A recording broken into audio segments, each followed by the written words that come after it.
Someone just told you something. A piece of information about someone else. Maybe it's a conflict. Maybe it's a scandal. Maybe it's someone's relationship falling apart, someone's secret coming out, someone's carefully constructed life beginning to crack at the edges. And something in you, before your better judgment even arrives, lights up.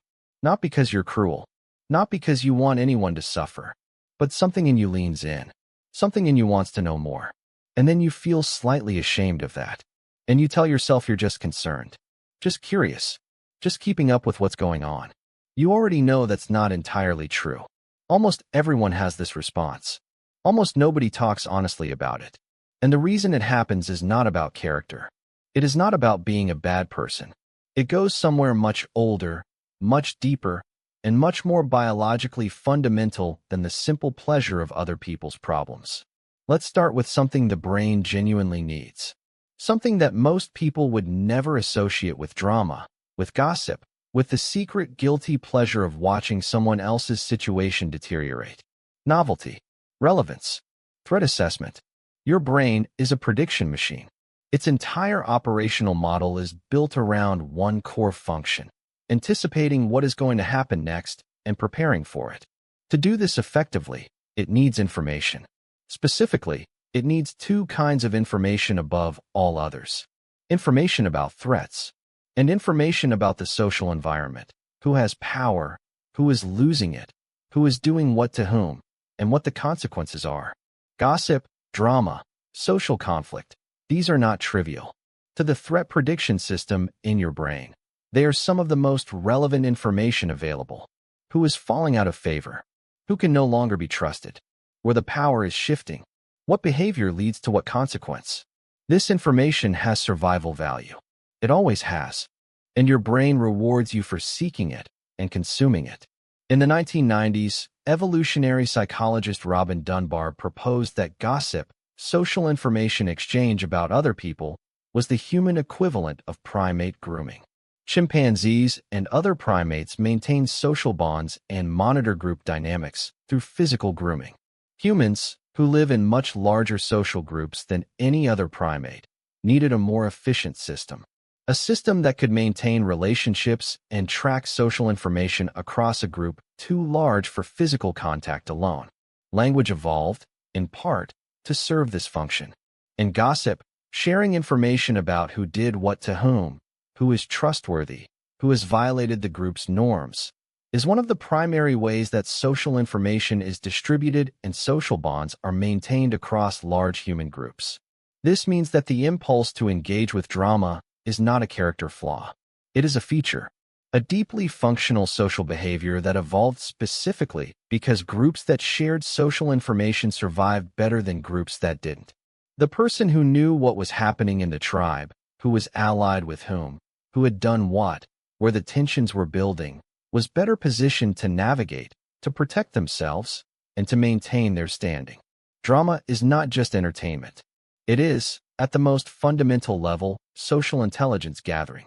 But there is a darker layer beneath the evolutionary utility. And this is the part that is harder to admit. Psychologists have found something called the contrast effect. When we observe someone else experiencing misfortune, failure, or social downfall, our brain involuntarily compares their situation to our own. And in that comparison, our own position temporarily feels more secure, more stable, better. There is a German word for this that has been borrowed into psychological literature: Schadenfreude. The pleasure derived from someone else's misfortune. And research shows it is not just a cultural phenomenon. It is neurological. The reward centers of the brain activate when people observe others failing, particularly others who are perceived as similar to themselves, or who are seen as having had unfair advantages. This is deeply uncomfortable to acknowledge, but it explains something real. The drama that grips people most powerfully is almost never about strangers. It is about people they know, people they are in some kind of comparison relationship with. The colleague who is more successful, the person in the same social circle, the one whose life looked better than yours until it didn't. And then there is the third layer, the one that is perhaps the most telling of all. Drama provides something that ordinary, peaceful, uneventful life often fails to provide: stimulation. Narrative. The feeling of being inside a story that is going somewhere. Human beings are not wired for the absence of events. The brain, particularly the dopamine system, is oriented toward anticipation, toward the next development, toward what happens next. A drama has stakes. It has characters. It has tension building toward resolution. It satisfies the same deep narrative hunger that drives people to books, films, and television. The only difference is that it's real. And real stakes, real consequences, real people. These generate a level of emotional engagement that fiction rarely matches. This is why people cannot look away from a public falling apart. Not because they are cruel, but because the human brain is a story-seeking machine.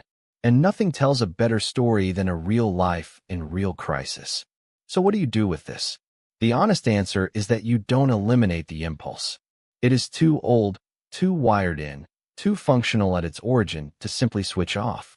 What you do is develop what psychologists call metacognitive awareness, the ability to notice what you are doing while you are doing it, to observe the lean in, the lights up, the wanting to know more, and ask, for a moment, what is actually driving this? Threat assessment, contrast effect, narrative hunger, all of the above. Not to feel ashamed of it. Not to perform a better version of yourself by pretending the impulse doesn't exist, but to understand it well enough to make conscious choices about how far you follow it. You are not a bad person for finding drama compelling. You are a human brain doing exactly what human brains were built to do. The question is not whether you feel it. The question is what you do once you notice that you do.